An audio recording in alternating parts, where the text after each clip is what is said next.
योग वशिष्ठ का ये सूत्र कहता है,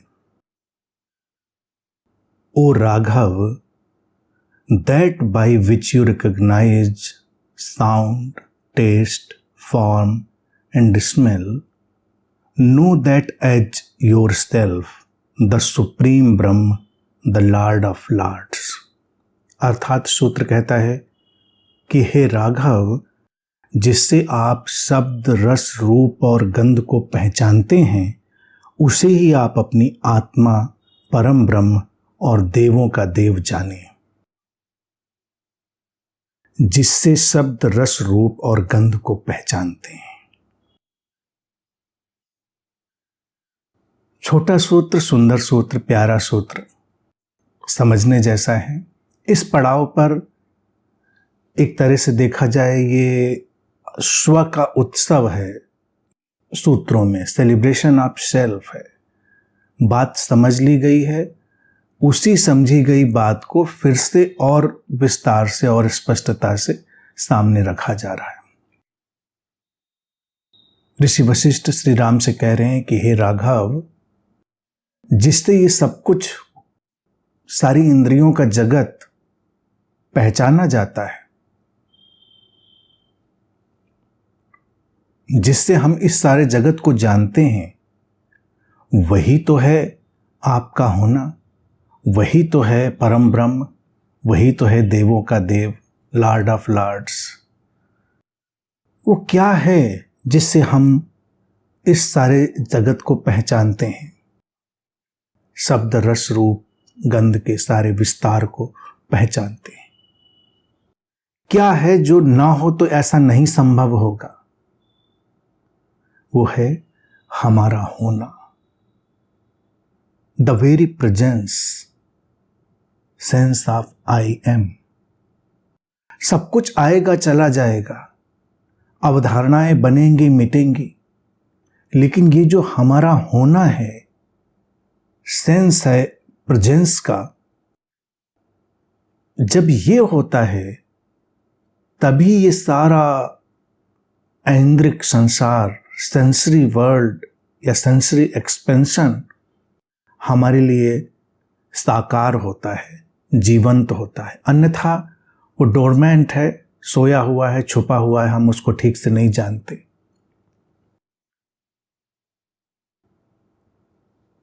अब यहां पर जो सबसे जादुई चीज है और जो मैजिकल चीज है वो ये है कि जितना सेंस ऑफ प्रेजेंस है, उसी अनुपात में हमें इस संसार के बोध की गहराई का अनुभव होता है।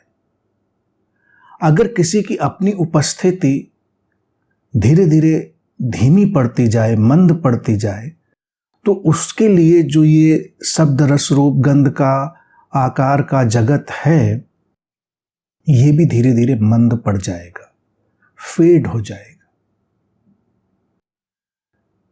जितना व्यक्ति अपने इस होने से दूर होता है, योग वशिष्ठ का ये सूत्र कहता है, ओ Raghav, that by which you recognise sound, taste, form and smell, know that as yourself the supreme Brahman, the lord of Lord's.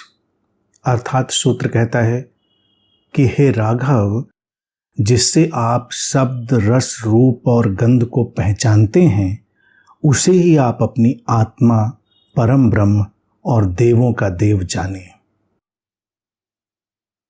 जिससे शब्द, रस, रूप और गंध को पहचानते हैं। छोटा सूत्र, सुंदर सूत्र, प्यारा सूत्र, समझने जैसा है। इस पड़ाव पर एक तरह से देखा जाए ये स्व का उत्सव है। सूत्रों में सेलिब्रेशन ऑफ सेल्फ है। बात समझ ली गई है, उसी समझी गई बात को फिर से और विस्तार से और स्पष्टता से सामने रखा जा रहा है। ऋषि वशिष्ठ श्री राम से कह रहे हैं कि हे राघव, जिससे ये सब कुछ, सारी इंद्रियों का जगत पहचाना जाता है, जिससे हम इस सारे जगत को जानते हैं, वही तो है आपका होना, वही तो है परम ब्रह्म, वही तो है देवों का देव, लॉर्ड ऑफ लॉर्ड्स। वो क्या है जिससे हम इस सारे जगत को पहचानते हैं? शब्द रस रूप गंध के सारे विस्तार को पहचानते हैं। क्या है जो ना हो तो ऐसा नहीं संभव होगा? वो है हमारा होना, the very presence, sense of I am. सब कुछ आएगा चला जाएगा, अवधारणाएं बनेंगी मिटेंगी, लेकिन ये जो हमारा होना है, सेंस है प्रेजेंस का, जब ये होता है तभी ये सारा ऐन्द्रिक संसार, सेंसरी वर्ल्ड या सेंसरी एक्सपेंशन हमारे लिए साकार होता है, जीवंत होता है। अन्यथा वो डोरमेंट है, सोया हुआ है, छुपा हुआ है, हम उसको ठीक से नहीं जानते।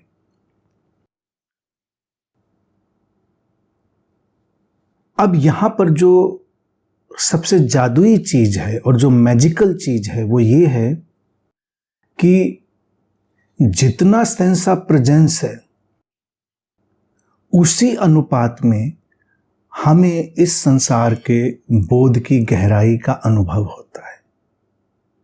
अगर किसी की अपनी उपस्थिति धीरे धीरे धीमी पड़ती जाए, मंद पड़ती जाए, तो उसके लिए जो ये शब्द रस रूप गंध का आकार का जगत है, ये भी धीरे धीरे मंद पड़ जाएगा, फेड हो जाएगा। जितना व्यक्ति अपने इस होने से दूर होता है,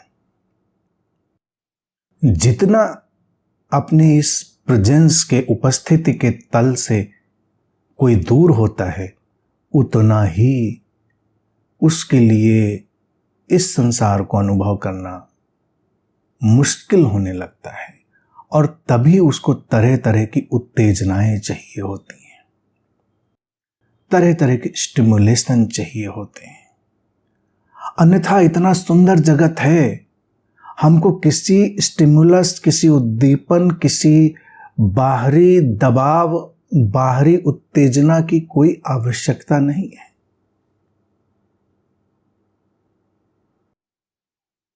जितना भी ये कार्य व्यापार नशे का है, वो क्यों है? क्योंकि जब व्यक्ति की अपनी होने की क्षमता धीमी पड़ गई, वो अपने उस सोर्स से दूर हुआ, जो सेंस ऑफ प्रेजेंस था, जो उसके भीतर मैं हूं, नेमलेस फॉर्मलेस मैं हूं, जिसकी मैं निरंतर चर्चा करता हूं। ध्यान में भी मैं हमेशा इसी बात में व्यक्ति को धक्का देता हूं, अनाम अरूप होना मात्र। तब नशों से, उस किसी भी प्रकार के जो नशे, इंटॉक्सिकेशन है, उनसे उसे झकझोरना पड़ता है। स्वाद की इंद्रिय अगर वो धीमी पड़ जाए, तब हमें स्वाद के लिए भी तरह तरह की उत्तेजनाएं तलाशनी पड़ती हैं। अन्यथा तो स्वाद ही स्वाद है, रस ही रस है।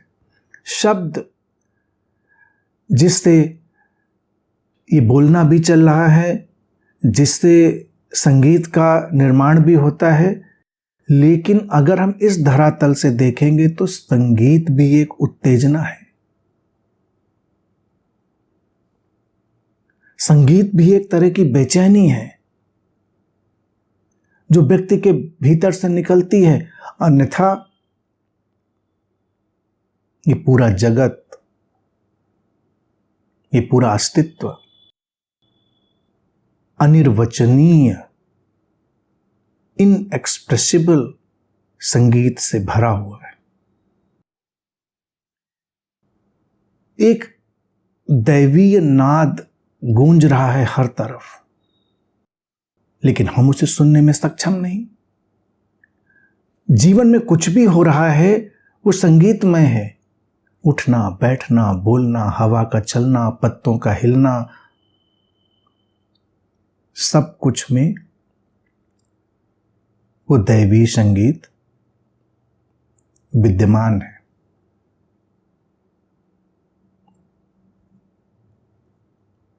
लेकिन हम उसको सुन नहीं पाते। तब हमको विकल्प खोजने पड़ते हैं, सब्स्टिट्यूट खोजने पड़ते हैं।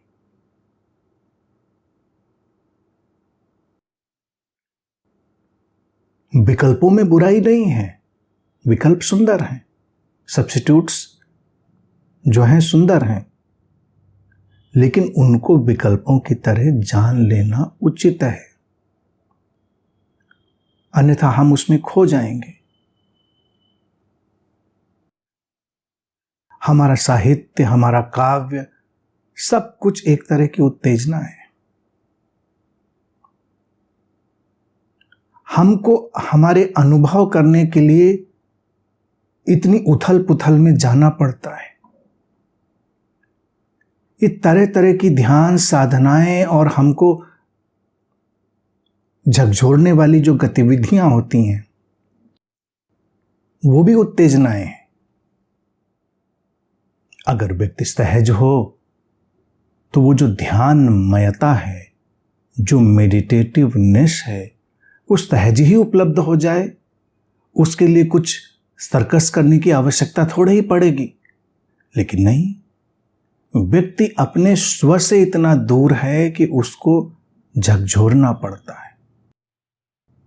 जैसे किसी व्यक्ति की चेतना विलुप्त हो रही हो, तंद्रा में जा रहा हो, तो हम उसको झकझोरते हैं कि देखो सामने क्या दिख रहा है, वो बस खोया जा रहा है अपने ख्यालों में।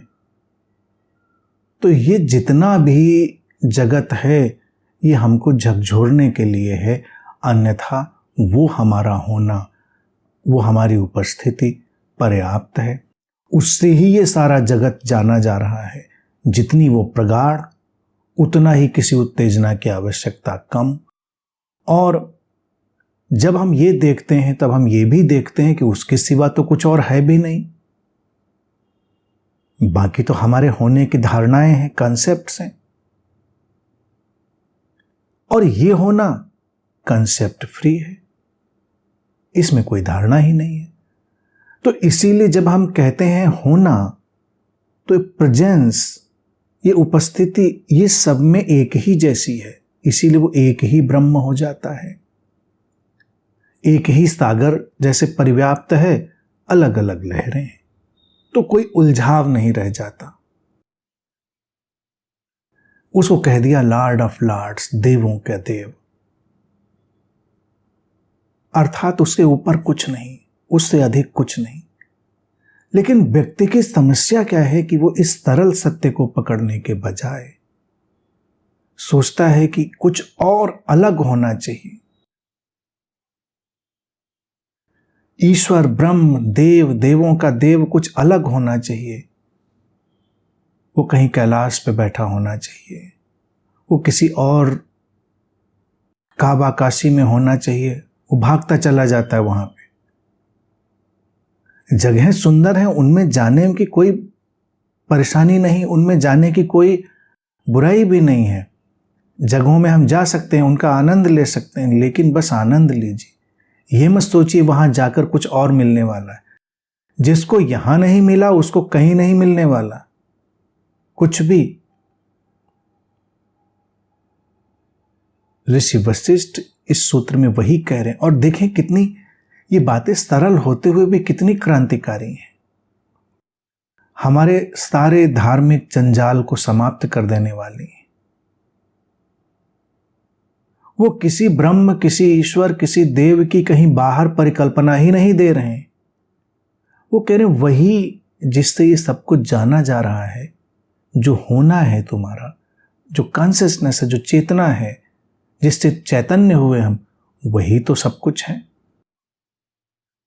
तो जैसे जैसे हम अपने इस सेंस में अंदर जाते हैं, वो जो पूरे जगत की एक रूपता है, वननेस है, वो हमारे अंदर स्वाभाविक रूप से प्रवेश करने लगती। हमको लानी नहीं पड़ती, सीखनी नहीं पड़ती, दार्शनिक रूप से उसको ओढ़ना नहीं पड़ता कि सब एक है।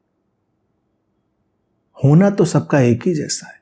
अब उस होने में हमारा होना, दूसरों का होना, सारे प्राणियों का होना, सजीव निर्जीव सारे जगत का होना शामिल है।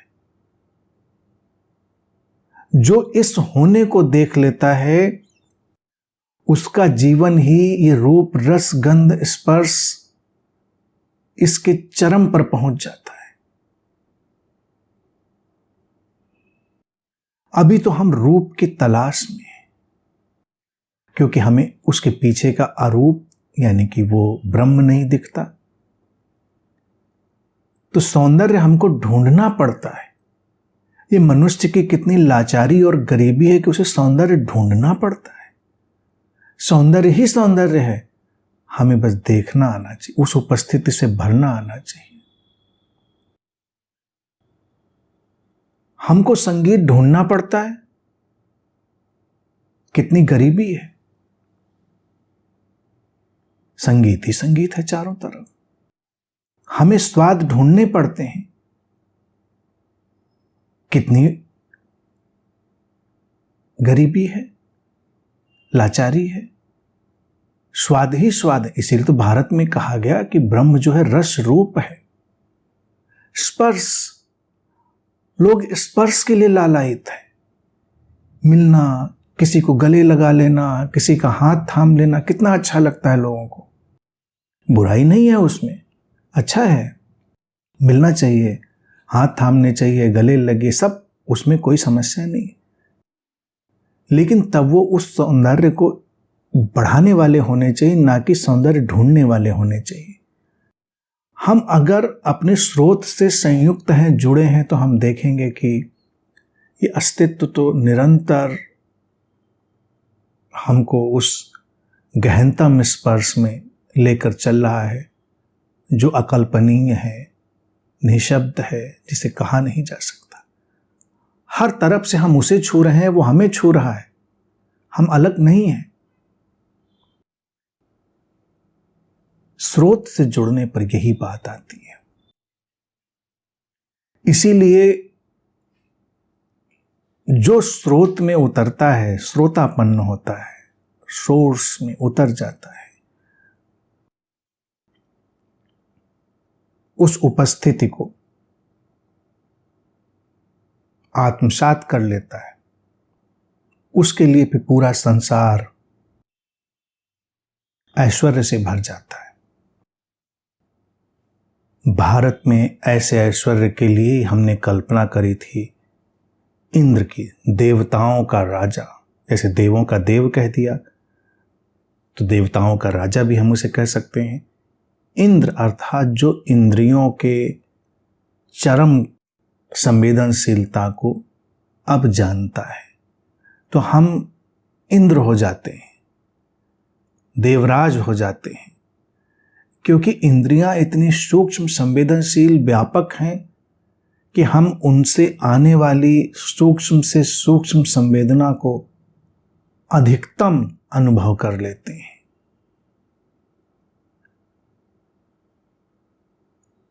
और उसमें लिप्त नहीं होते, क्योंकि मूल रूप से हम जान रहे हैं कि ये सब खेल उस स्रोत का ही है, उसी से रचा गया है ये सारा जगत, उसी से अनुभव में आ रहा है ये सब।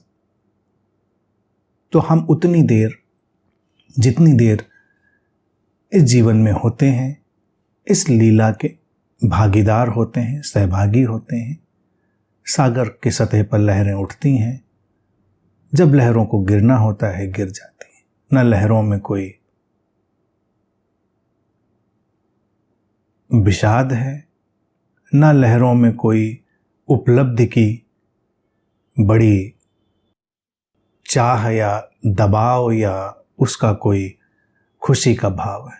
क्या उपलब्ध होना और क्या खोना। इसीलिए अध्यात्म में एक बड़ा भ्रामक शब्द उपयोग होता है, स्व को उपलब्ध होना। उपलब्ध क्या होगे स्व को? स्व ही है। बोध को उपलब्ध होना, उपलब्ध क्या होंगे? बोध में ही हैं।